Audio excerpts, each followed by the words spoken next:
This is Brooke, and I'm on the Orange Mic.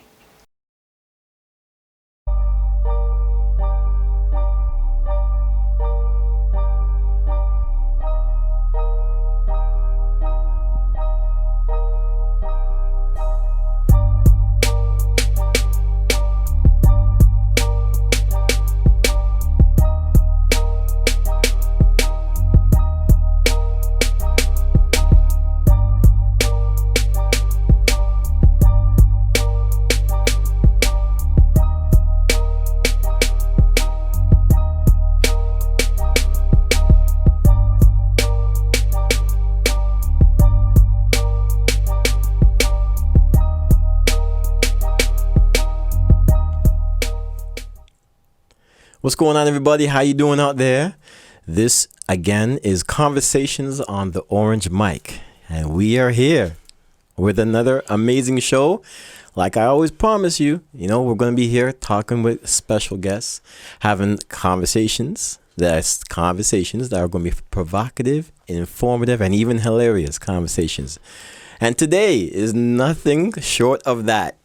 We have an amazing special guest for you today, and I can't wait for you all to meet her and to hear her and to hear her stories. So, without any further ado, ladies and gentlemen, I present to you Brooke.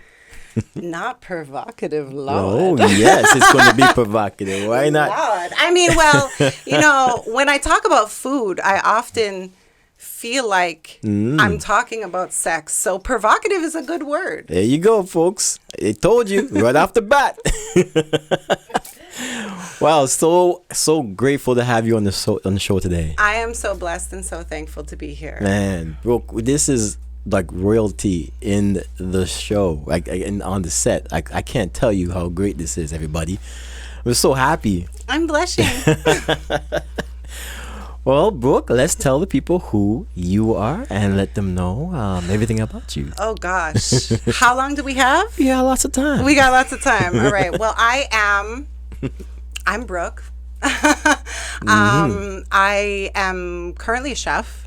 Yes. And that is my true passion and my true love. But I am so many things. I am a daughter. I am a sister. Yep. I am a student. I am a teacher. I am a healer. I am a chef. Yes. I am a makeup artist. I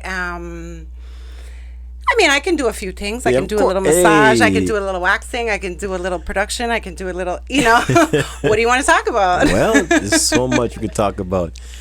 What I'm so happy about and honored about is that some of you may be watching some shows on TV, you know what I mean?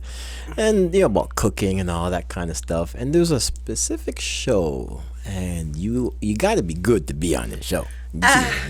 Well, I hear you. I don't know. But the ones that they want to be good, you got to be good. But then the others are there for entertainment. We know that. So a little backstory about me, I guess. Go ahead. Let's tell them about that. Growing up, I had two passions. Yes. Food and makeup. And at a certain point in my life, there was just a crossroads. And which direction do you want to go in? And a lot of the chefs that I had met through my life that I had talked to told me the exact same thing, which is that passion, that fire, that drive that they had for cooking, it was scorched. Really? When they started doing it as a profession and being paid to feed somebody. So that actually scared me because food always was like a love for me. So at that crossroad, I went the other direction. And I went towards makeup. Okay. And I was a makeup artist for 20 years, and I was happy, and I loved making women feel beautiful. All right. I loved that. And I loved doing somebody's makeup and having them look in the mirror and going, oh my God, is that me? Like, I feel so amazing. I loved that. But it wasn't until MasterChef. MasterChef. Wow. Yep. So, a very good friend of mine, Jonathan Rosa, who it's actually his birthday today. Oh, really? Happy birthday, Jonathan Rose. I fucking love you so much. I don't know when you're gonna watch this, but still your birthday. Yes. So, John messaged me, or he called me, and he said, I have some exciting news. I sent in a pre-recorded, basically there was like a opportunity for you to send in like a application to get into the show. And he sent in a pre-recorded application, and he got invited to the opening. So he was telling me about that, and I said to him, baby, there's nowhere else that I would be other than right there cheering you on. That's cool. And he said to me, nah. He said, you're going to apply too. This is what you have to do. Ooh. Pick me up at 6. And I was like, no. And he was like, yes. And I was like, no. And he was like, yes. So he won that argument. Okay. He won that argument. So we went to the open call auditions. He he actually got in first before me, because he had already sent in that pre-recorded entry. But it was an open call audition. And at the end of that, I made it into top 50 and he didn't. And I felt actually guilty about that at first, because he brought me there, right? But he was so supportive, and actually there were a couple times between that moment and when the show started filming that he would call me over and say, come over for dinner. And I would get there, and there would be just like random things on his counter, and I would say, what are you making? And he's like, what are you making? And I was like, pardon? I thought you were making me dinner tonight. And he was like, nah, bitch. You're making it? It's your mystery box challenge. And I was like, I'm not ready for this. And he's like, are you going to be ready on the show? Okay. So you kind of coach you up a little bit? Yeah, he was, so, so that show for me, it was a crazy experience. But what I will say is that from that show, I realized that my true passion is food. Nice. 100%. And the prize that was won on that show was $100,000. But $100,000, in my opinion, Lord. I know. In my opinion, $100,000 is less meaningful than really acknowledging your true passion. And others acknowledging as well. And for me, it was food. Absolutely, it was food. So after I left that show, I left the show as number 13. I believe it was 13 or 14. I can't remember right now. Out of thousands. That's, I was going to say. Is nothing to be ashamed about, right? Out of thousands. Out of thousands. And it was the very first season of the Canadian MasterChef. And that is something that, can never be taken away from me. But at the end of the day, for me, what came from that show was the realization that what I need to be doing is in food, because my passion for food is unlike anything I've ever, I was a makeup artist for 20 years. Okay. And I always say to people, it's interesting. I always say 20 years as a makeup artist is equivalent to 1 year as a chef. Wow. Because of the work that it requires. And people don't realize, you sit down and you eat a plate of food, but do you really know what goes into that? I mean, the effort from the cooking to the planning to the growing of those ingredients. Do you know what I mean? Like, there's so much work, hours, labor, sweat, tears that go into that one plate that you're eating. So that's an interesting way to look at it, because when you add the growing part, I'm like, how long does ingredients and vegetables and everything grow and all that stuff? And that's a long process. It's a lot. It's a lot. Yeah. And so from that, I mean, I had that little 15 minutes of fame, I guess. And it's longer than 15 minutes. That was lovely. It was lovely to be on the street and be like, hey, I know you. You were, you know. But more than that, for me, it just reinforced what my true passion was. And it's food, 100%. That's awesome. Oh my gosh. That was such an amazing experience. It must have been watching it. I'm like, look, There she is. There she is. She's right there. Yeah, I mean, obviously, there's there's editing and there's things, and but it was a great experience, and I actually still keep in contact with a few that's people cool. from that show. Yeah, That's cool. Specifically, I would say the two people that I keep well, the one person that I keep in contact with the most is the runner-up, which is and she was part of a duo. Her and her twin sister were both on the show, and those are the ones that I'm the closest with. But even the winner, he has a restaurant on Spadina, and I go and I support him. And when I was actually cooking at a resto bar on Queen Street, he came and supported me. So, that's beautiful. Yeah, it's a beautiful thing, and it's people that I probably would have never met if not for that show. That's cool. Man, a lot of people would have loved to have that experience. And clearly, out of the thousands and thousands that was there and they couldn't get through, it's such a beautiful honor to have you here on the show being, they say number 13, but I don't look at it like 13, 14, like I said, I can't remember, but it's a good number, whatever it is. We'll say the winner. That sounds better. Number one, that sounds better to us. I won. Yes, you won. What I won, and again, like I said, what I won for me is the realization of my true passion and what my calling is. And for me, that's to feed people. And that's priceless to know that, right? I believe that, you have to eat to live. Of course. Right? Yeah. So to feed you is to love you.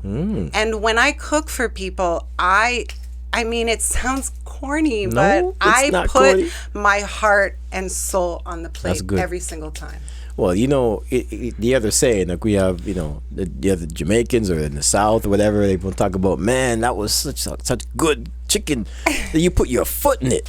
So I put my foot in many a thing, and let me tell you, I actually grew up with predominantly Jamaican people. Okay, so right, so growing up, I'm third generation born here in Toronto, which is where my culinary point of view comes from. Because if you ever try to eat anywhere in Toronto, you know that you can get food from any culture, any ethnicity, whether you want Somalian food, whether you want Afghani food, whether you want Caribbean food, Jamaican, and specific, you want Jamaican food, you want African food, you want, like, you can get Spanish, Ecuadorian food, like, you can get as specific as you want in Toronto, and you can find it all.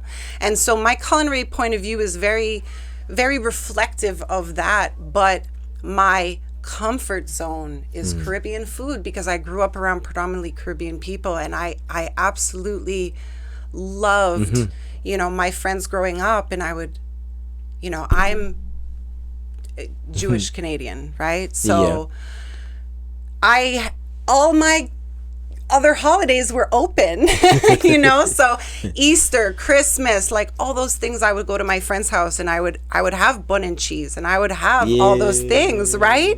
And so I think that really, really shaped my culinary point of view, because I like flavors that punch you in the face. Oh, yes.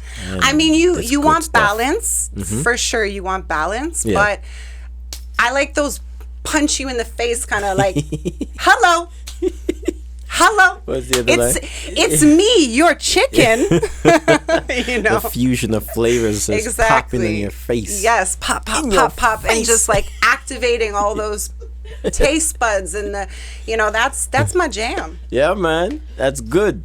I love it, man. So with all that spices and all that stuff popping in your face, what would you consider to be, like, I know you mentioned your predominantly favorite kind of, a kind of food, kind of. What's more specific, if you want to be more, if that's possible? To what I cook? Yeah, like your favorites. Oh, wow. Yeah, I know, that's tough. That's tough. That's tough. So I would say that. Oh man, I put her on the hot seat, and it's so orange. Tough. It's an orange hot seat. hot.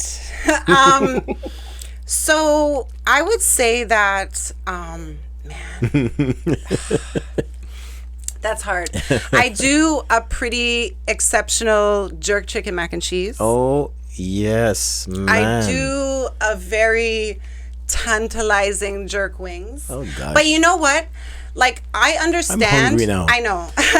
I understand. Jeez. Here's the thing. I grew up around predominantly West Indian people, and I love cooking West Indian food and all that stuff. But I understand that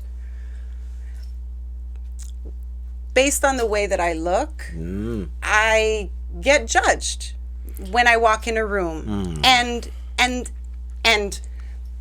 as do you, right? For different reasons. Yeah, I hear you. For different reasons. And so I make a point to not trying to pass my food off as traditional anything. Okay. Right?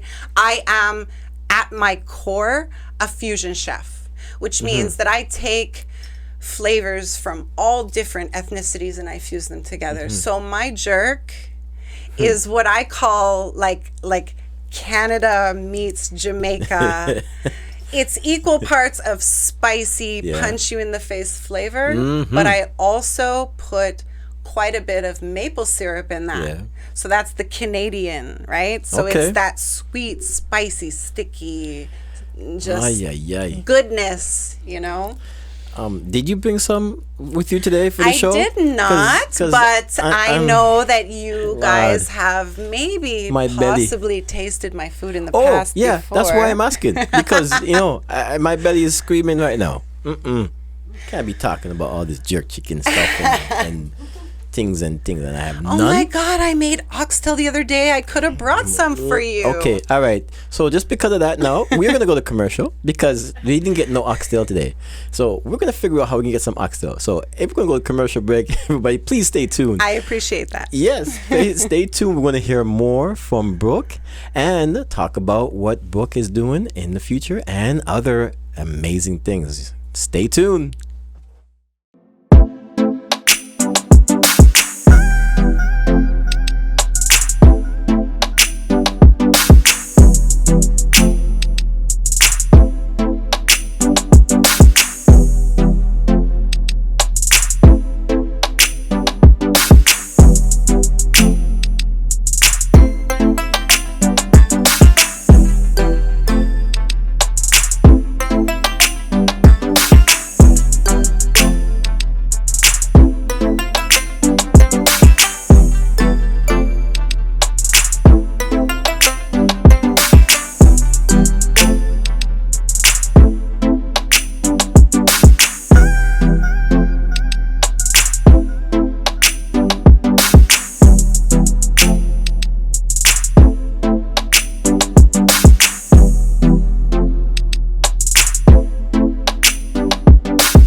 Welcome back, everybody. Thank you so much for hanging with us. Of course, we're going to continue with our conversations, which is our conversations on the Orange Mic.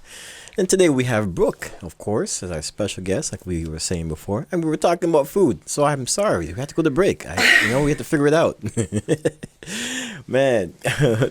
So I like we were talking about favorite foods and types of food. Of course, your background a little bit being around a lot of Jamaican people. We love our food, of course. We love our spices and everything. You know how that goes. And not just Jamaican. Right, I'm gonna be like biased. I'm sorry. I was at one point engaged to a Haitian. Okay. So I know all about griot and things like that. And oh my God, what's that thing? I can't remember right now. It'll come to me. They have this amazing pickles. Okay. So they have this amazing condiment called pickles, and it's like blow your brains out spicy. But it's almost like it's cabbage, it's Scotch bonnet, it's onion, it's carrot, it's vinegar. It's like you can eat it with anything. I gave some to my friend who's Italian, and she was like, I ate that with my pizza. It's spicy. It's good with fish. It's good with meat. So I was engaged once upon a time to a Haitian. So, you know, I know about that stuff. And I also was married to a Dominican. So I know a little bit about some small island things as well. Yes. Yeah. All right.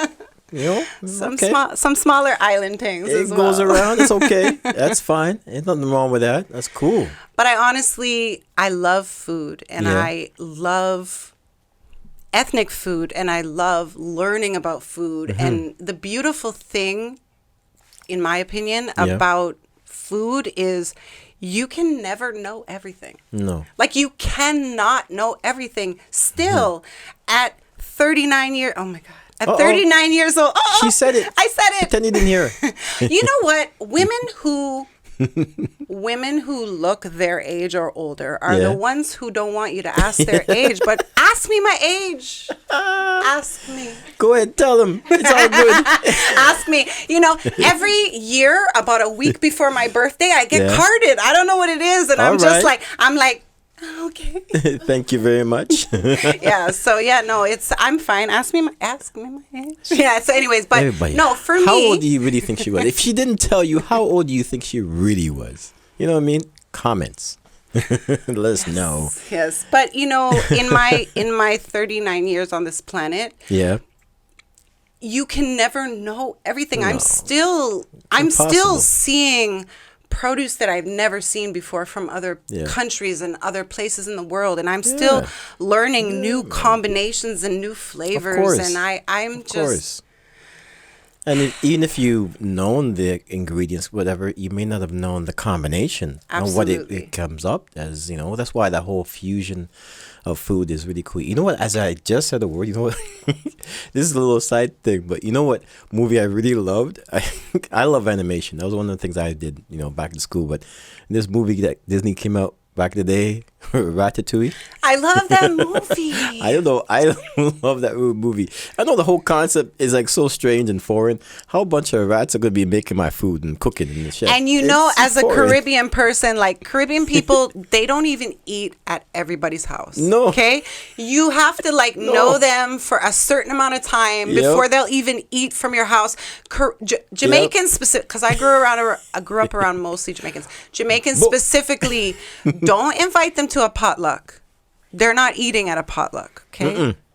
They will, little Sally invites you over to her house for dinner. Oh, Lord. You're eating first. Eat first, because you don't know what Sally's feeding at her house, what she's serving, and how she washes her dishes. Oh, gosh. She said, okay, first of all, parents would said, make sure, listen, leave your house full so that you don't have to be dying from hunger when you realize what is in front of you at Sally's place. What she's talking about. Sally. Anyways. No, I loved when my sister actually used to live in Harlem. And this was quite a few years ago. Harlem now is gentrified. But back in those days, there was no white people in Harlem. And I remember my sister and I were walking down the street, and I got like a, "Hey, Snowflake." "Hey, Becky." Becky. Like Becky is like the quintessential white girl name, you know? Oh, Lord have mercy. "Ayo, Becky." Snowflake. So, wow. You know what? Honestly, it's interesting because growing up, I grew up as a, Jewish person in a very predominantly Caribbean neighborhood.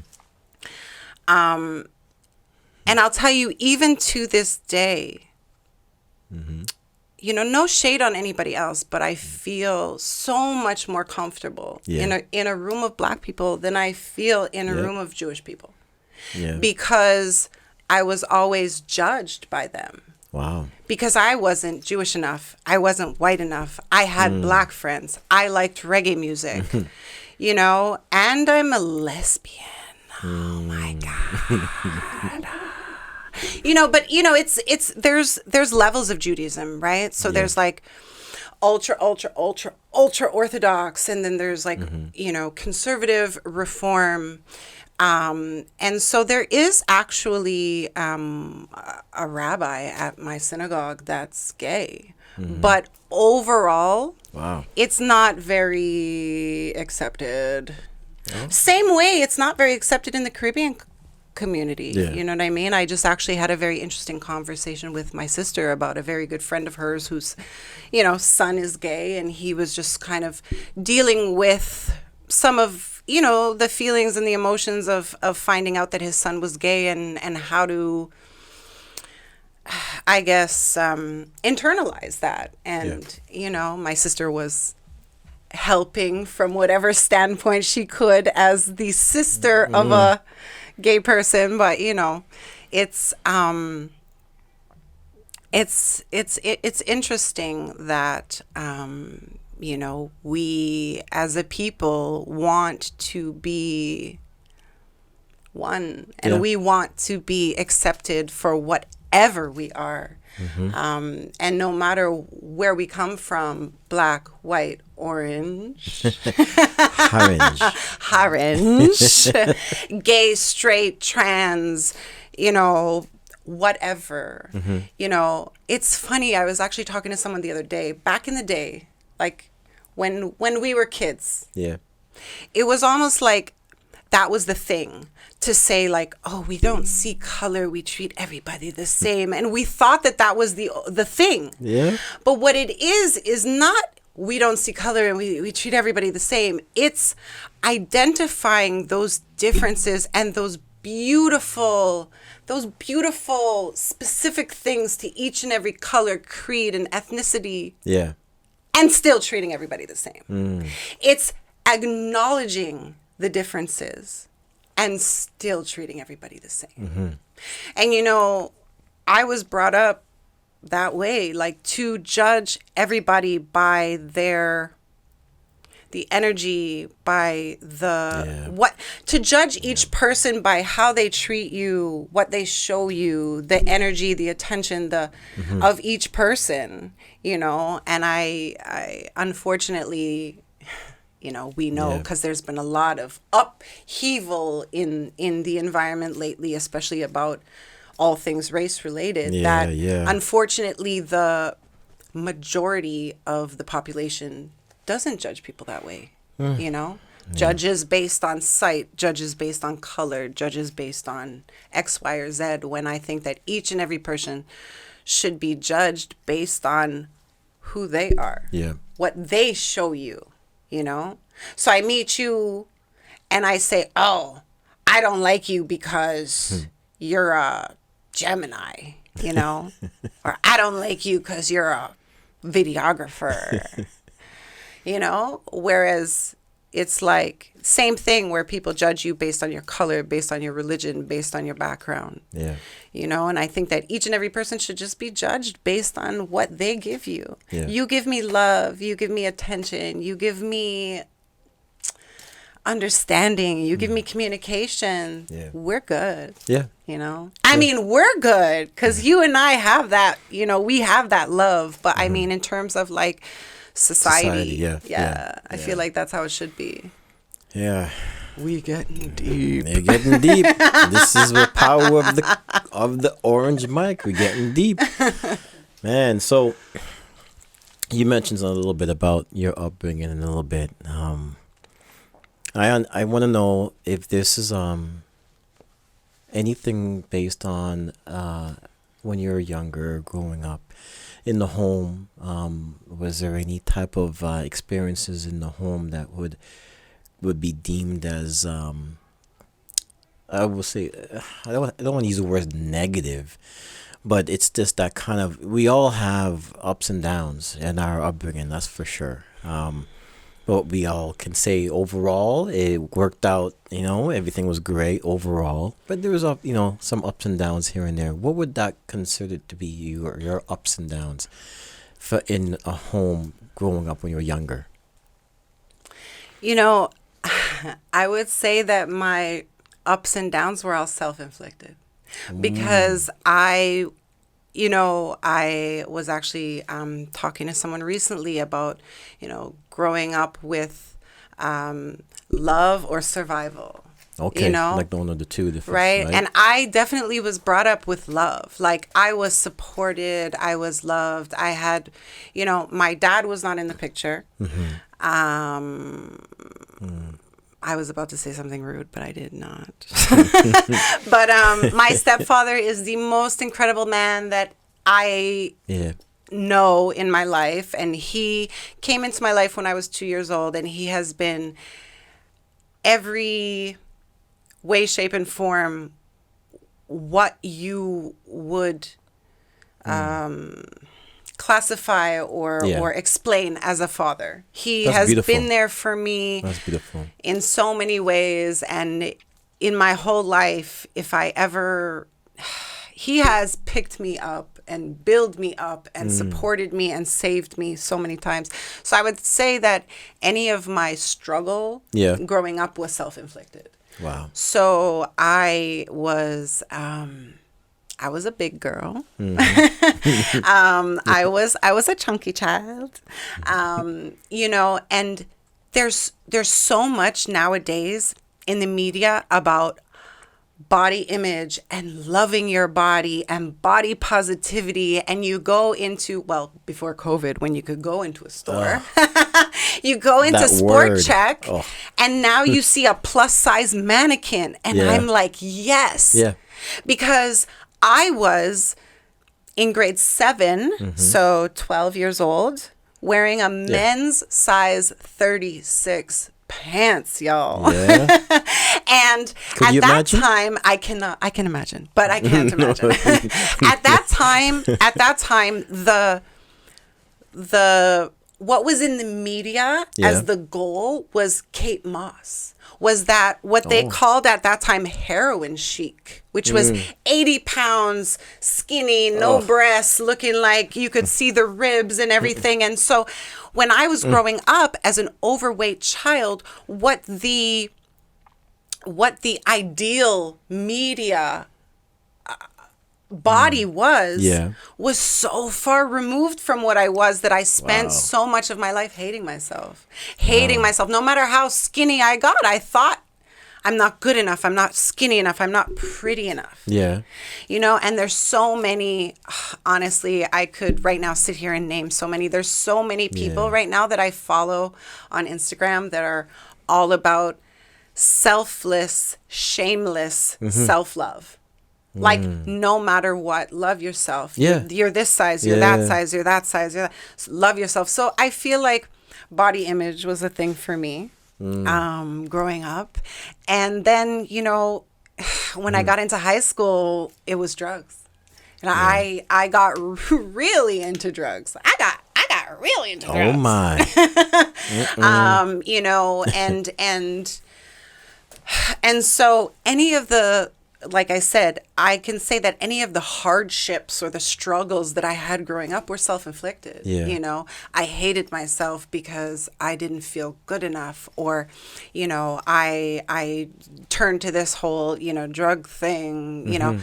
And I think for me, the day that my life changed was the day I almost died. What? I was standing on the sidewalk at Bathurst and Steeles in Toronto. And a car hit me going 80. What are you telling me? So I was standing at the sidewalk waiting to cross the street, going to get a cup of coffee and a cookie with a friend of mine and his dog. And a non-licensed driver was driving down, and instead of braking to make a left-hand turn, he just accelerated right up onto the sidewalk, and my body was thrown. This is like what I have been told from the police report and the doctor's records and all that stuff, because I actually have no memory of the accident or 10 days after. You're kidding me. Yeah.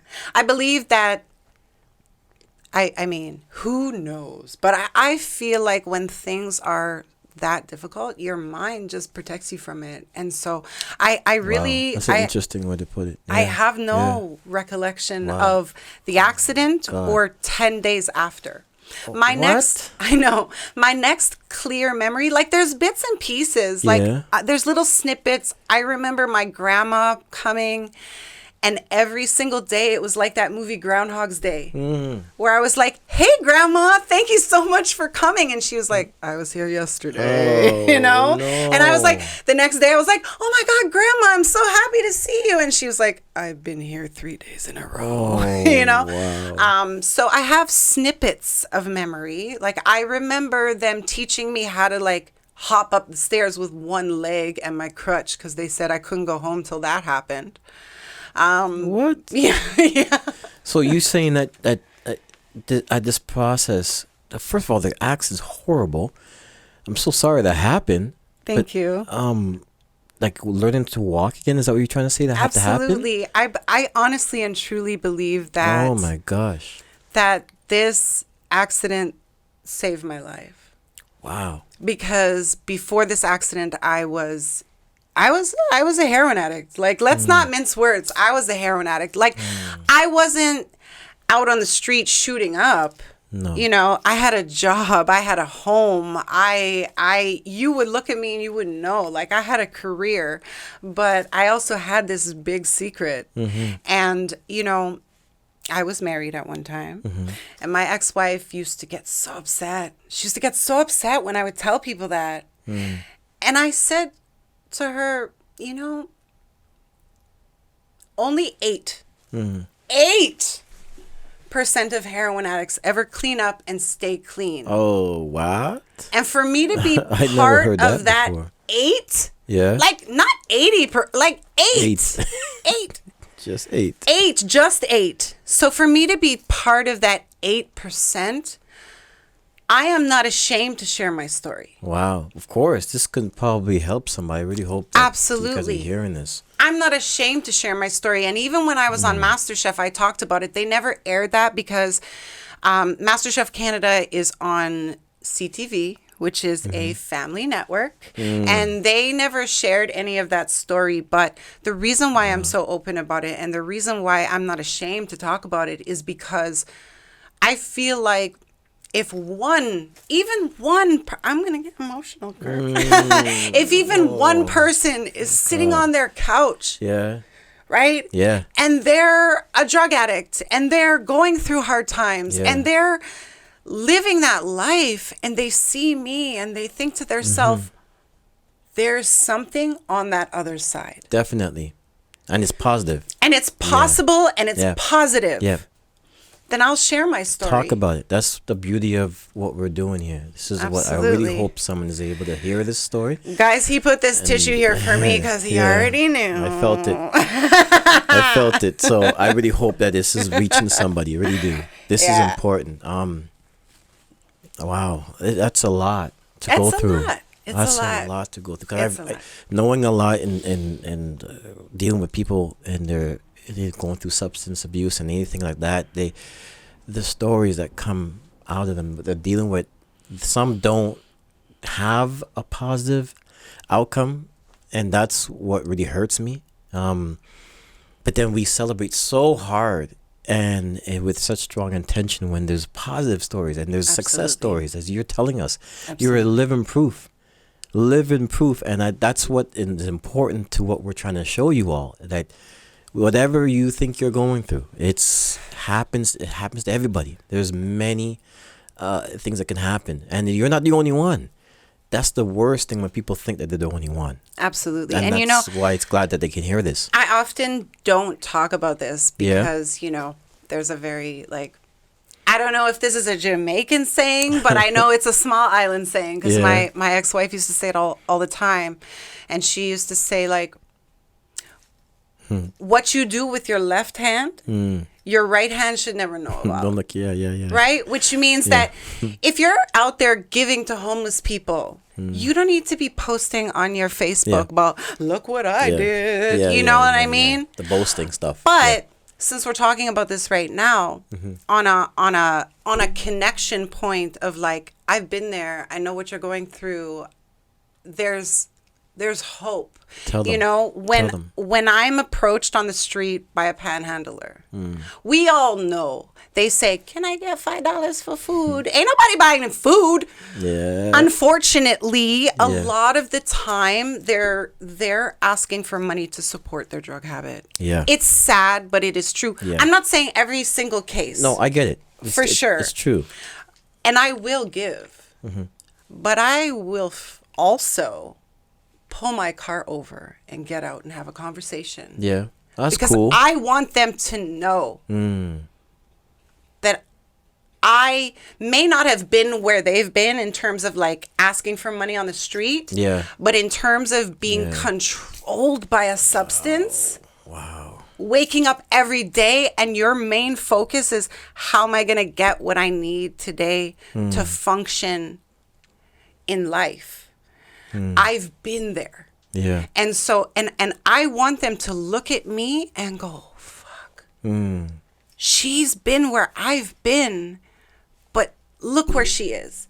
And not to say like, I don't have money, I don't have status, I don't have, but I'm a person who is like on the other side of addiction, who's like, trying to live my dreams, you know, making people smile, trying to bring joy, trying to heal, trying to, you know, and I just want them to know that there is something on the other side. Yes. You know, and so I will give money. I'll give money. And people say, oh, they're not going to buy food. I don't care what they do.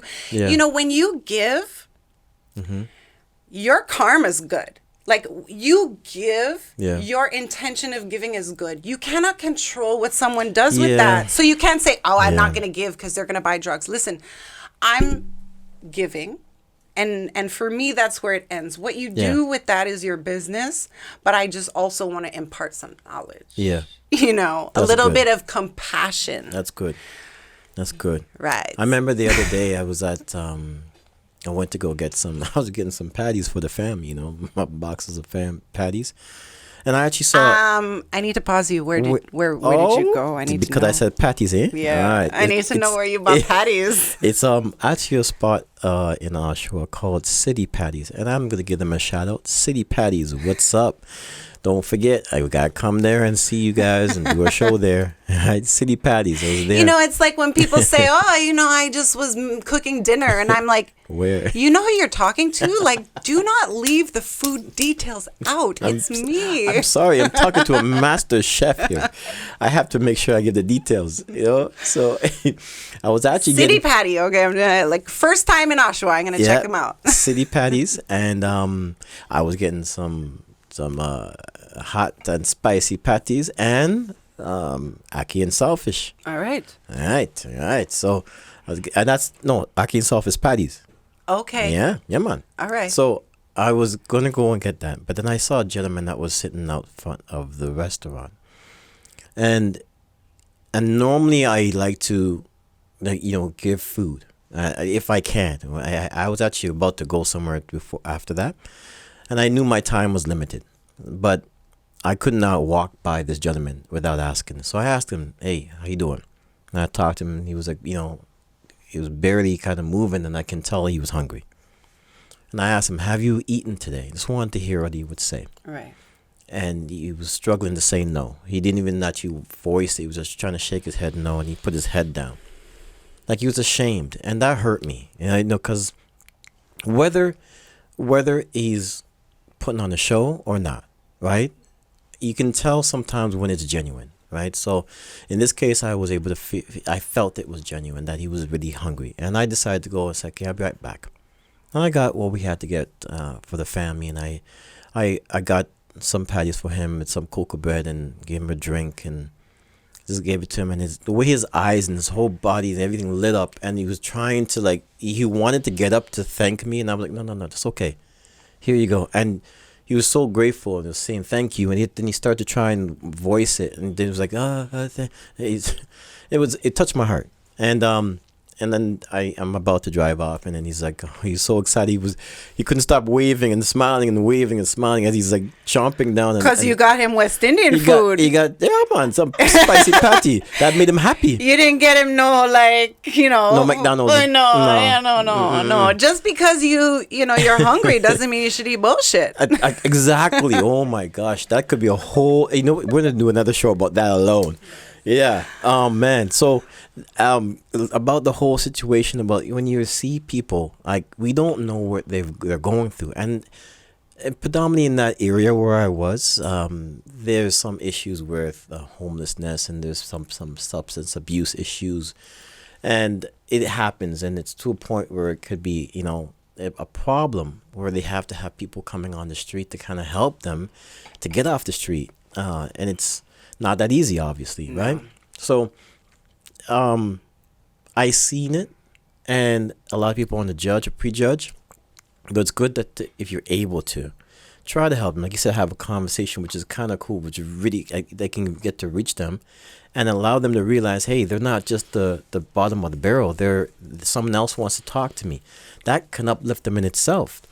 And if you can, like you say, feed them if you can. I know the money thing. I know some people will say, like you said, if you give them money, they're going to think they're going to do something else with it. But sometimes they need it. You can do what you can, actually. Yeah. I actually, there's one specific, look, I live in the hood, y'all. Like, I live at Jane and Tretheway. No. If you hold up, if you grew up like I did around predominantly West Indian people, it's Jane and Chicheway.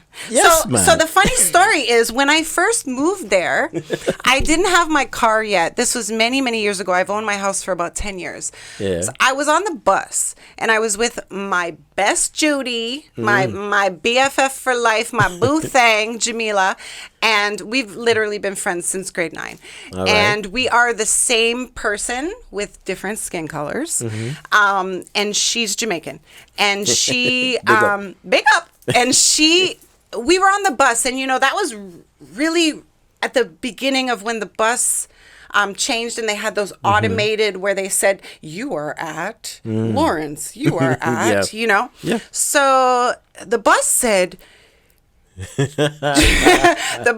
Trethewey. Yeah. No, it said Tretheway. The bus said Tretheway. And I looked at her and I said, where are we? And my girl kissed her teeth so hard and said, girl, you know where we are. We're at Chicheway. And I said, oh. So growing up around predominantly Jamaicans, it was Chicheway. I don't know why. It just was. It just is. It just was. So anyways, there's one particular, I couldn't even tell you her age. I want to say young woman, but I almost feel like she's my age or maybe older. I don't know. So never know. Lady, individual. But I see her all the time, and she recognizes me, and she's like, hey, and she always asks me for money. Okay.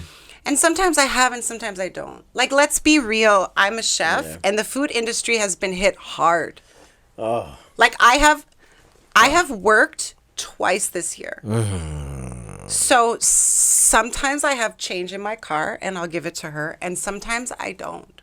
And if I don't, she's ballsy, and I actually love her for that. Like, the part of me is like, I can't believe the nerve of this lady. But part of me is like, yes, girl, ask what you deserve. Like, so she'll be like, hey, girl, like, hi, remember you? How you doing? And I'm like, I'm good. How are you? Is everything okay? Yeah. And she'll say, do you have any change? And I'll say, no, I don't.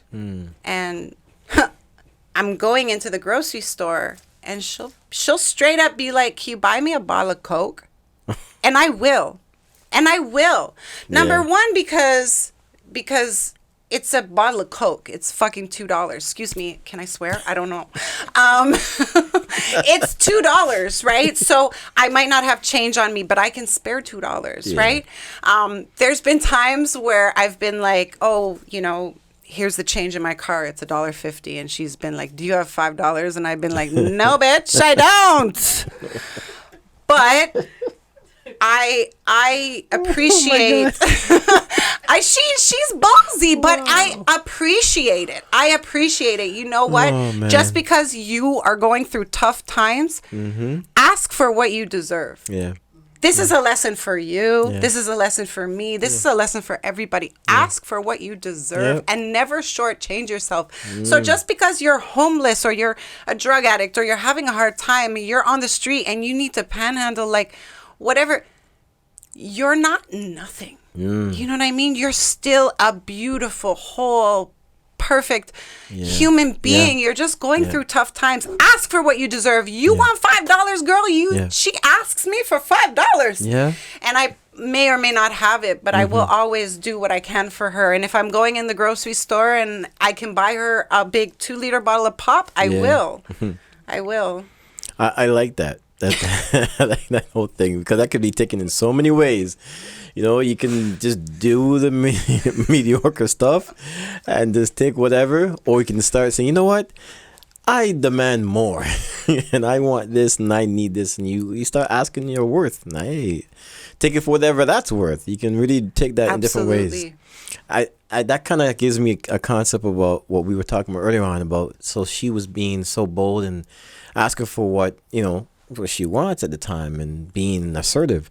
So with that being said, how does that make sense with what you were mentioning to when we talked earlier on about when you would like to do things to help with young girls to have that concept and their knowing their image, their worth, and their understanding not to settle in certain things, and then also being able to share your life stories and situations you've been through to empower them. So how do you approach that, and what would you like to do with that? So for me, you know, I feel like, you know, I've always wanted to be able to go into schools or talk to young girls. It's like I have so much knowledge and personal experiences to share. I don't exactly know how to do that. I actually have a lovely, wonderful friend. Her name is Jam Gamble. And I think nice, I actually might take her public speaking course so that I can really find my voice and then go into schools and maybe talk to young people. She has an absolutely incredible, she does so many different things. She does women empowerment things, but one of the things she does is these seminars for, you know, people that's called Slay the Mic. Oh, I like that name. Slay the Mic. Slay the Mic. Jam Gamble, what? Right. And it's all about finding your voice. And, you know, I know that between body image. Oh, yeah. Daddy issues. Ooh. Ooh. We don't even have enough time for that on the Orange Mic. Daddy issues and all the other things that come about from a young girl who has daddy issues, drug addiction. You know, for me, I feel like there's so many things I can share and impart on young women or even just people in general, and share my experiences to help with all the things that they go through. I mean, you know, being an adult is hard. Adulting is hard. Paying bills is hard. Being a parent is hard. But you know, teenagers and adolescents, what they're going through in their life is hard for them. That's what they know, right? And I just feel like I've been through it all. And I've experienced a lot of the difficult stuff. And so for me, I really would like to actually go into schools and talk to young people about the things that I've gone through, whether it's body image, whether it's drug addiction, whether it's racism, whether it's racism. Can talk about it. Let's talk about it. You know, listen, growing up around predominantly West Indian people, I have observed, you know, racism against Black people. And of course, people growing up in Canada, it's not the same as the States. No. You know what I mean? When I try to explain this to my American friends and I say, look, I grew up in Canada. Like, we didn't see cops just shooting black people in the street, but that doesn't mean there's not racism here. That doesn't mean there's not deep-rooted white supremacy stuff happening in our country. And if nothing else during this year, we have seen a lot of it come to light. Oh, yeah. Right? Mm-hmm. Message. For me, as a young Jewish girl in a predominantly Jamaican and Italian area, I feel like the black people that I grew up with, they were dealing with their own stuff. They didn't have time to be anti-Semitic. Did they even know what anti-Semitism was? You know what I mean? They were worried about the racism that was being thrust onto them, that they just accepted me. Yeah. They just accepted me in a way that my Jewish peers or my white peers did not accept me. Mm-hmm. You know? And so I feel like I lost my train of thought a little bit. No, that was a good train actually right there. Yeah, that was segue. Yeah. But so as a young Jewish Canadian who was surrounded by Jamaicans and loved West Indian food and reggae music and even like I guess black culture, you know. There was a very interesting experience recently where I went to a comedy show and it was mostly white comics and my ex-fiance who's Haitian and I were sitting there like crickets, crickets, crickets, crickets, crickets. Like everybody was laughing and we didn't get the jokes. And I realized like that's not my type of humor because I grew up around predominantly West Indian people. So it's like Def Comedy Jam. I get all those jokes, right? Like I get those jokes. But as a Jewish Canadian person growing up, surrounded by black people, I never fit in anywhere. I never felt like I fit in anywhere. The place that I felt the most accepted was with my West Indian friends. In the place that I felt the most welcomed and accepted and, you know, come as you are and we love you and everything is everything was with my Jamaican friends because at my synagogue where I went to make my mom happy, I wasn't white enough. I wasn't Jewish enough for them because I liked West Indian food and reggae music and most of my friends were black. Yeah. But on the flip side, I'm also not black. Shocker. No, just like, you know, like I'm not black. I'm not black. I'm not a person of color. So even though they welcomed me, I still never felt like I fit in there. So I never felt like I fit in with Jewish people. I never felt like I fit in with white people. Yeah.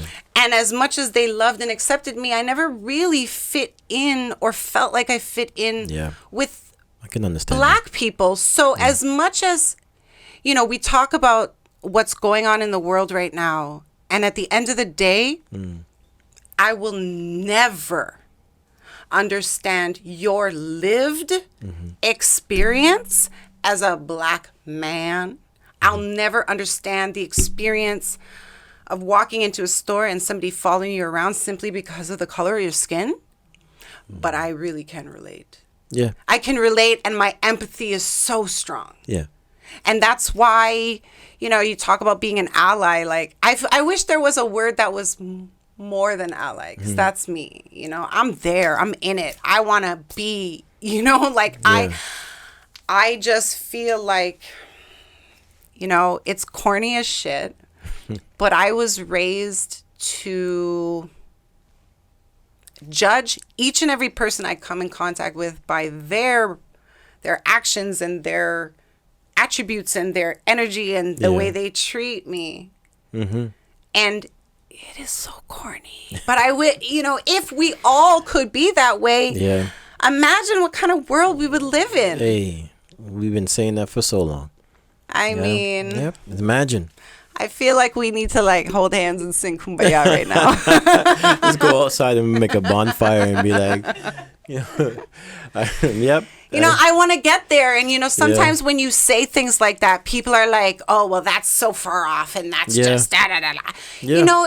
It's wishful thinking. Yeah. It definitely is. But if each of us can kind of like make small steps towards that, It'd be nice to have the wishful thinking alongside with the small steps or big steps, because then that wishful thinking now is actually a progressive kind of thinking. Now you can see like, well, there's something happening, and now I'm doing it, you join, and everyone else join.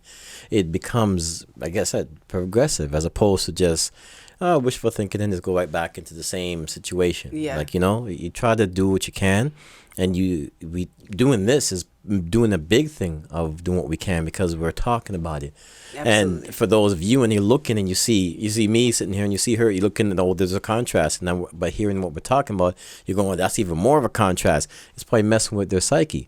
And that's part of what we're trying to do. We are trying to dig up your psyche and make you open your mind and open your thoughts and how you feel about things, because we all do this. We all look at things and we judge, we prejudge, and we shouldn't be doing it. And absolutely. The other day I saw a post on one of our friends posted, and it was quite interesting. It's very simple. It said, judge me when you are perfect. I'll wait. Oh, mic drop. Yeah. The orange mic. Exactly. Like really, like when you really think about it, like none of us are perfect, and we will never be. So get that straight. You'll never be perfect. Okay? So since you're never going to be perfect, you can't judge. A saying is popping into my head, and I'm trying to remember the exact wording, but it was another one of those small island sayings. And it was like up, the parables. It was like something about when you're worrying about what's under my bed. Oh. And under your bed is dirty. That one doesn't seem to come to mind. I don't know that one. But it's true. I mean, it's like, I hate to quote, biblical anything, but judge not. Yeah. Unless judge you be not. judged. There was an old school Jamaican song. I guess it's a Jamaican song or an old school gospel song. It's just the song goes, sweep around your own front door before you come and sweep around mine.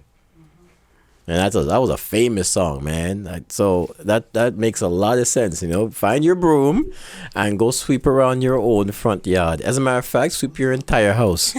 Don't bother come talk to me and sweep my house. Vacuum. Yes, go vacuum. Use some disinfectant and thing. Leave Dettol. my house. See, you know, I grew up around Jamaicans when the Dettol comes out. Oh my God. Hey, every Jamaican out there or Caribbean people, why is it that we thought that Dettol was like the antidote for everything? It's like, did you ever see that that movie about Dettol. the Greek people and it was like Windex for them. Everything. Like, you have a pimple, put Windex on it. No. Like, Ours was Dettol. It was Dettol for the Jamaicans. Dettol. Man, I'm feeling dirty. I have dirty clothes. Go bathe in some Dettol. So, I got a cut. Let me put some Dettol on it. Oh, I just got shot. Here, pour some Dettol on it. What? Dettol or Ray Nephew? Oh, Ray Nephew was the other Ray one. Nephew, you have a cold, you just put that on your chest. But we actually know that Ray Nephew works. Sponsorship, Ray and Nephew. Ray Nephew, call me. Okay, we need sponsorship. Okay, we could be drinking and not yours. the Canadian Ray and Nephew. That straight Jamaican Ray and Nephew, the one that you get at the airport, a big buckle like this for $16, and I'm just like, and it tastes different, and it gets you mash up. We want the whole family mash us up. Yes, Ray and Nephew, the Orange Mic will love to have you as a sponsor. I'm putting it out there. Call me. And let me tell you, Eating with Brooke. Oh, we're gonna get to that. I would love to have Ray and Nephew as a sponsor because you use it in the food. That's my drink. That's my drink. And people say, oh my God, how do you... And I said, look, it has a very distinct flavor. Yep. Okay? Which I will say as a chef. As a proper word. It has a very distinct flavor. With the accents. You have to pour it on there. But Ray and Nephew is overproof rum. So 2 drinks of that, you're feeling nice. You never have a hangover. Nice. You never, like, that's my drink. I wish I had some Ray and Nephew for this, but we'll get some later. It's over there.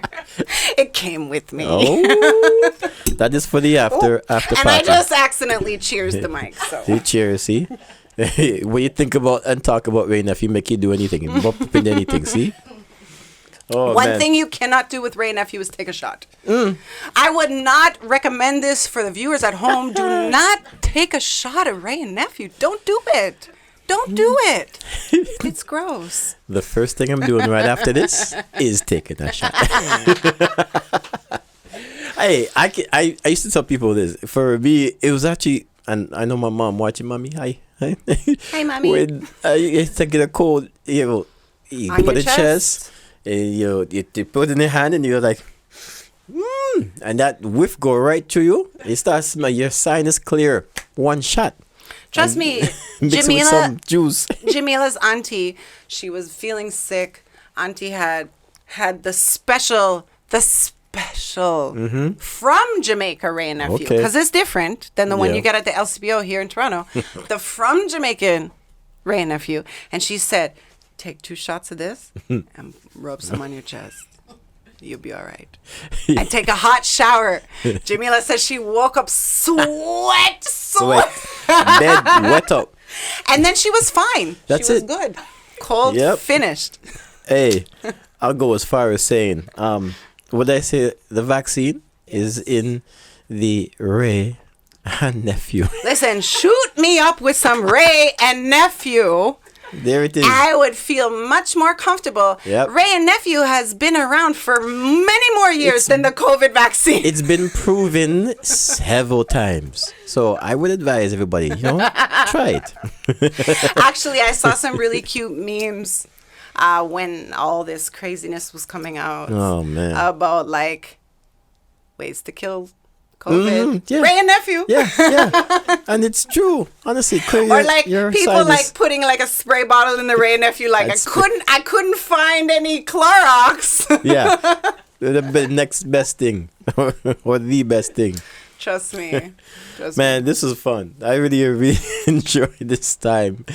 Man, everybody, this has been an amazing show. But before we go, I wanted to make sure you understand that this is Brooke, but she has an amazing platform. First of all, with her Instagram and name, and what's to come down the road. We're not gonna get too much into that. You want to talk about that a little bit? We could go touch on a little bit, but the show is called Eat In with Brooke. So that is not only, that's my Instagram, Eating with Brooke, all one word. That's my email address if y'all want some catering. Like right now, obviously, Yes.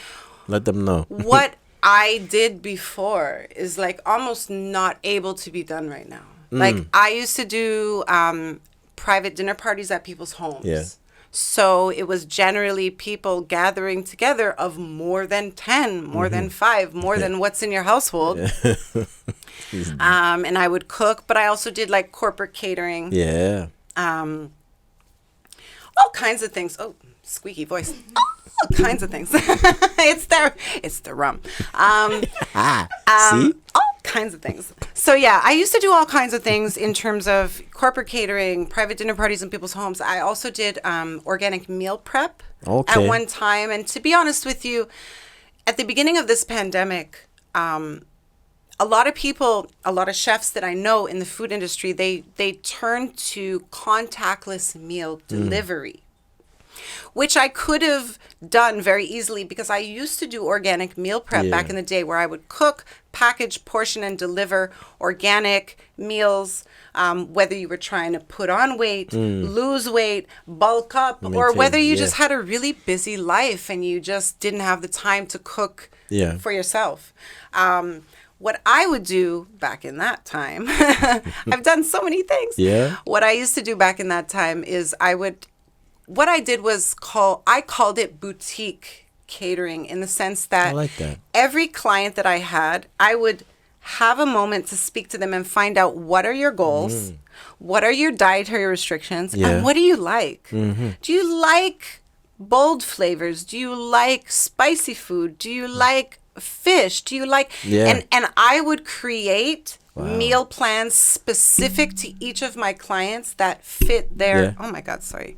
That fit their I gotta fit their dietary restrictions and you know, and that was great. So a lot of chefs that I knew when this pandemic started switched to switched to meal prep. Yeah. Whatever form it was, whether it was just contactless meal delivery was a big thing, and is a big thing right now with chefs during especially this time. At the beginning of this pandemic, when we first went into lockdown, I made the choice not to do that. Yeah. And the reason why I did that is because I have a sister who has a very rare type of skin cancer. And I have parents that are in their 70s. And at the time, I had a fiance who had some sinus issues. And so I was concerned that if I was out there going to the grocery stores more, delivering food more, I could potentially come in contact with something that might not affect me in a way that was detrimental, but might affect them. And that was based on all the information that was given out initially in the beginning, how the whole fear-mongering, I repeat, fear-mongering. Fear-mongering. Yes, continue. Yes. And so I made a conscious decision not to. Yeah. Because at that time, my standpoint was, as long as I can pay my bills, I'm okay. And if I have to revitalize my business, I can do that. But emotionally, I cannot bury somebody I love right now. Like, I can't do that. No. I'm not ready. No. I'm not ready for that. My mom, my sister, like, I'm not ready. I can't. I would disintegrate into a puddle on the floor. Like, I'm not emotionally prepared for that. So I made a conscious decision not to do anything. Yeah. But also, we didn't think it was going to last this long. That is true. Or they're making it last this long. So now that we're pushing up on a year, and I no longer have a fiance, because this year has brought about so many changes in life. But I'm still smiling. Something's telling me she's trying to put it out there. She's trying to send a message. I'm single. And I can cook. Anyways. She's putting it out there. So now, you know, there's definitely like, okay, well, what are my next steps? Yeah. You know, I definitely can move into that contactless meal delivery. I think I have enough people that love and support me and follow me online that I feel like I would have business. I agree. I also have been pursuing one of my, if I could say, oldest dreams. Okay. Or long-lived dreams. All right. Which is a food show, which is a food, since I'm 12 years old, I wanted to have a food show. And so, you know, we've been working on that. We've had some ups and we've had some downs and we're working on it and we're trying to figure it out. But honestly, that is going to be big. Oh, yes, it is. That is going to be big. And the thing for me, like, okay, yeah, it's great to be in the spotlight. It's, you know, lights, camera, action. Like, these soft boxes are making me look. The lighting in here, guys. Gosh. But so, you know, all that to be said, I love to laugh and I love to make people laugh. So it's great to be in the spotlight. But for me, that's not the end goal. I get it. For me, the end goal is to create a space to showcase others. And others who maybe were not afforded the the platform. Mm-hmm. We're not given the opportunities. Didn't know where to go, but there's so much talent in our city. Mm-hmm. There's so much talent in Toronto. Young musicians, Mm-hmm. Black chefs, Indigenous people, like whether no matter where you come from, trans, gay, Black, Indigenous, Asian, like I want to provide a platform for anybody who has something to say, who doesn't have a platform. And for me, that's the end. Jesus. It's okay. You can take it. It's not the orange mic, so it's fine. The orange mic is safe. Yeah, This one's like, for me, that's the end goal. Being able to provide this platform and showcase the beauty, the culture, the ethnicity, the differences of our beautiful city and everything that we have to offer. Yeah. That's my goal. That's the end goal for me. I like that. Me too. I definitely like that. And I know I really like even the name, Eat In with Brooke.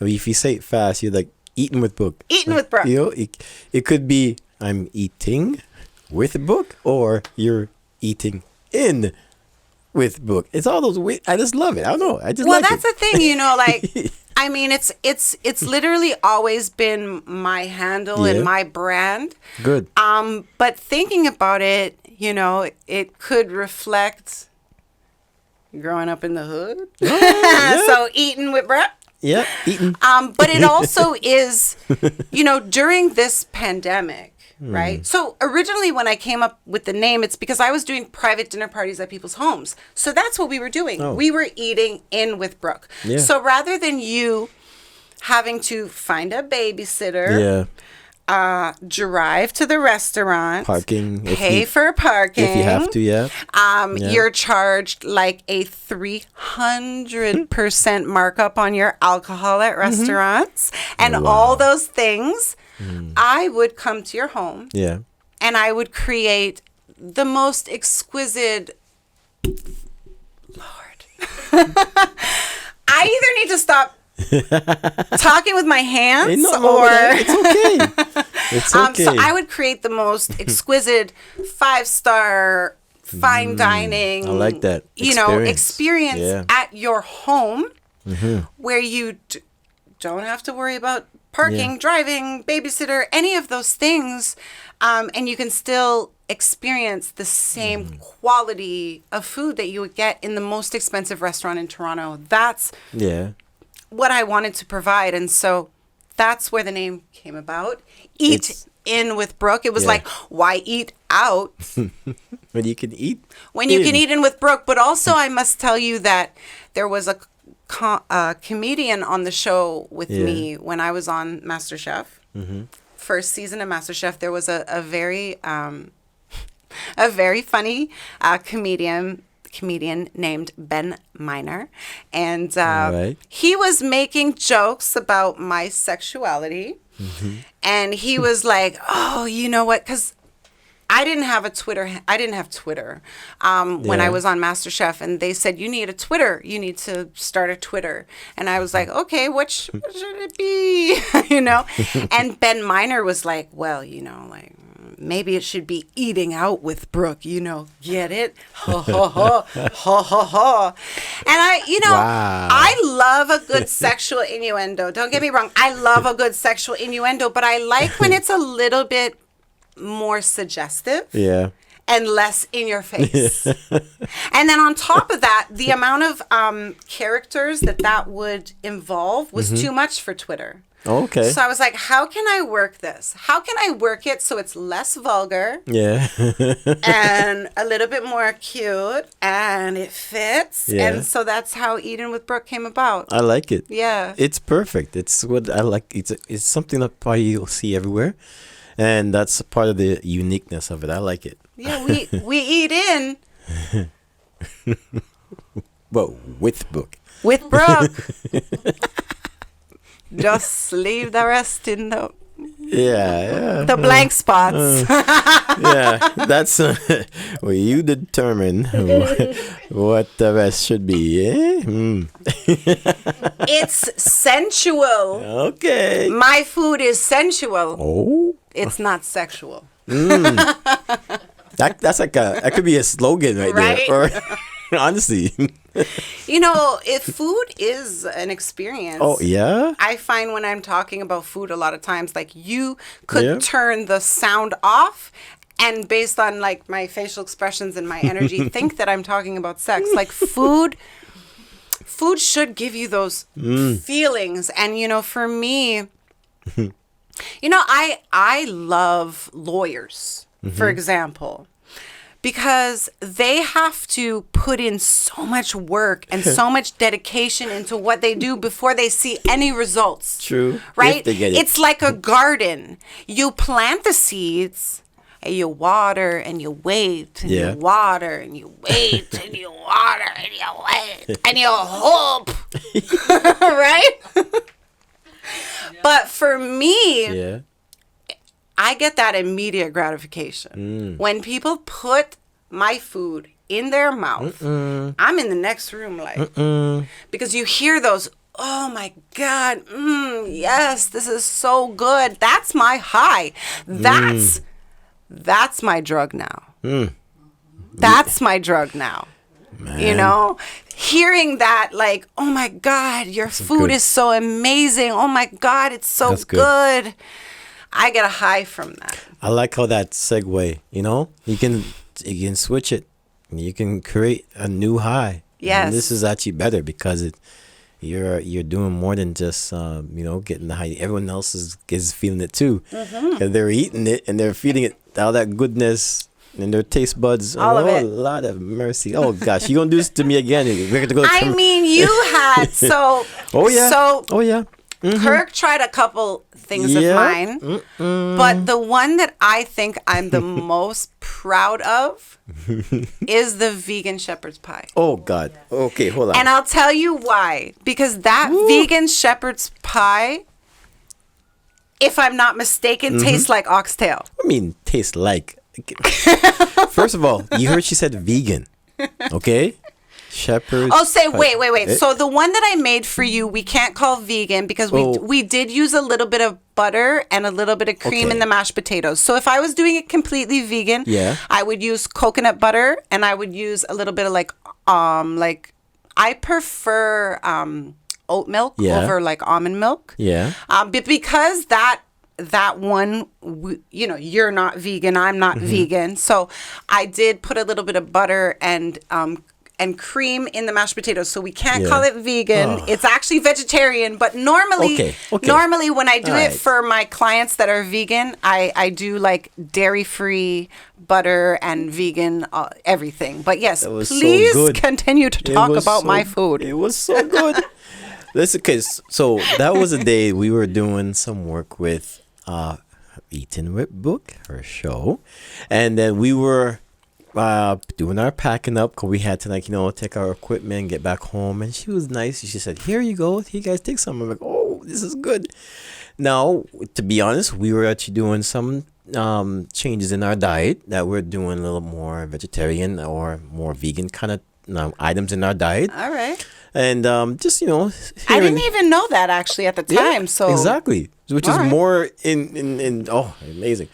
So it was just one of those things we've been doing here and there, different changes. So we tried it. So we came home though. Don't forget the long day. We came home and we're like, okay, all right, this is gonna. And if I'm not mistaken, I think that was actually the first time you had eaten my food because the week before it you was. ate Chef Hiram's food. It was. Not mine. It So was. this was actually the very Yep. first time you had eaten my food. So potentially you might have been a little apprehensive. No. Hold on. The only what was more apprehensive was because it was vegetarian, Right. And then mixed with oxtail, and we were like, I don't understand. Oxtail flavor. Yes, that's the thing. But that in our head, you know, we're like, how do you do this? How does My head's exploding. how can you do that? So, so when we tried the shepherd's pie, oh my goodness, we had to like you know when your taste buds are doing something and you're like, let me look at this again. I'm tasting it, but I don't see the oxtail. Where is the? I even see some oxtail gravy, but where is the oxtail? I want to suck the bones. Oh God, girl, we were all up in that. Mo and I almost finished the whole thing right away, but then we're like, no, let's save some for tomorrow because we want to like make the flavor last a little longer, because that's what's so beautiful about it. And then back to the movie about Ratatouille, the fusion of flavors. That one scene where they take fruit, they had that animation where the fruit does this, and it was yes, like yeah, that fusion of flavor is amazing. And then it was also the added fusion of our visuals and in our what we're known and knowing in your mind that it's a vegan, that it's healthy, that like all that. I mean, all that. Mind blown. Listen, it was fantastic. Thank you. I can't wait for everybody out there to, when you get a chance, and when I don't know, it was to become in the future for Brooke. Maybe it could be a restaurant. Maybe you could be doing the catering service, and you get a chance to try this oxtail vegetarian shepherd's pie, or vegan, either or. You will be like, okay, you're going to see what we're talking about. All right. You know, a restaurant for me has always been the dream. But, yeah, you know, at my age and the fact that I don't actually have a family right now, like I would like to have a family. And opening a restaurant, first of all, like it's COVID. Like, let's not mince meat about it. Like, it's COVID and nobody can sit down in a restaurant. So you're opening a restaurant that's right now that's tough. Strictly takeout, and we don't know when it's going to change. So that in itself is crazy. Yeah. But on top of that, even in normal circumstances, opening a restaurant means 60 to 80 hours a week. Oh, that's to start. Yeah, I heard about that, because we were talking about it too when we're thinking about is that something we would like to do, in our future business plans that we're working on. But then we understand that you just said the hours that takes, even if you have day staff, night staff, day manager, night manager, all the stuff. Yeah, you still are the head of everything. They're gonna call you. You have to come in to fix this. You gotta deal with that. Then you have to follow up with that. Absolutely. Oh, customers, then manufacturers, or delivery. And that was all always a dream for me, and it still is. But it may not be a dream for right now. Okay. Right now, I definitely am thinking about potentially maybe offering some contactless meal delivery, but my focus is my show. Yes. And don't make me cry. Stop it, Mike. Stop it, Mike. Bad Mike. Since I'm 12 years old, honestly, I have dreamed about having my own cooking show. Okay. And recently, some things have come about where it's that dream has been made a little bit more possible, a little bit closer. I mean, I don't want to talk about it too much because I don't want to block my blessing. But that's all right. Yes, but you know, one of the things that I want to do with this show, like I said, is showcase other people. Yeah. Young, Black, Indigenous chefs, LGBT, trans, like whatever. I want to show it all. Okay. And just cook some stuff and share my love through food. Yeah. When I cook, I put my heart and soul on every single plate, in every single dish. Yeah. And I want to share that with the world. I'm corny-ish. I'm so corny. But like, I literally just want to share that with the world. It's crazy. But it's good. Yeah. So, cooking show soon coming. Yeah. Stay tuned. Like, big things. All right. I'm so proud to have this moment with you. This This is good. Was a pleasure, Yep. an honor. I mean, I only teared up 2 times. Oh. That's pretty good. And you only use one Kleenex. I only used 1 Kleenex and 1 cuss word. Yo, that's all. That's all right. Oh my gosh, Brooke, on behalf of myself, Thank you so much. the great Mo Spence, who's behind the mic and behind the board, I should say. She's doing everything back there. She's making the show great. We are so honored to have you here. Thank you so We're much. so honored, and this was a great show that we were able to go. I love the ups and downs of it. We were able to talk about some happy things, some personal things, and things that got us emotional, which is good because these are real conversations, and that's what we want to do. So until next time, because it will be a next time. Right? I hope so. There's going to be a next time, a few times. We're going to be talking on the show. We'll be doing different things. And I got lots more to say. And lots more to say. And there'll be a lot more to share about what's in the future for Eat In with Brooke. You don't know. Yeah, I definitely know. So everybody out there, please pay attention and check out all the information in the description where you can find Brooke, all of her information, her handles, hashtags, and future projects that she'll be doing. You'll be able to be abreast about all that stuff. See, I said that word. Yeah. That's actually one of my favorite words That's to a use great in word. the English language. I Can you don't spell it, think you please? understand. Abreast. Keep me abreast of the situation at all times. Keep me two breasts of the situation, okay? I find any possible excuse to use this in a sentence, y'all. Keep me abreast of the situation. Abreast. Oh, man. I'm a breast woman. Yes. 2 of them. Oh, my God. That's so funny. But Eden with Brooke is my handle on Yes. Instagram, and anything that I'm doing and anything exciting and anything that matters to me, Yep. I post on that. So follow me, Yep. join me, love me, and I love you. This fucking mic. Oh, this bike does not want to leave her alone. I love it.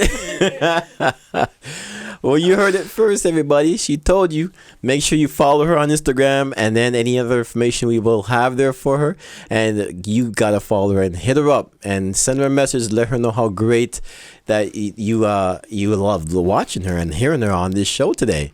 And if there was anything that she shared that was able to make you happy, laugh, or made you sad or cry, it's exactly the things we want to hear from you. So make sure you send her a message and let her know who you are and how much her stories reached you. All right. So we want to make sure we connect you with our wonderful guests that we have on the show. And that's what we're here for. The conversations on the Orange Mic makes us do that. And we love that. So that's what we're here. So make sure you stay tuned to other shows on Conversations on the Orange Mic, as well as our other segment, which is called The Orange Mic Live. We love to have you here, and make sure you stay with us. Until next time on The Orange Mic, I say bye-bye for now. And I do what he does. Bye, everybody.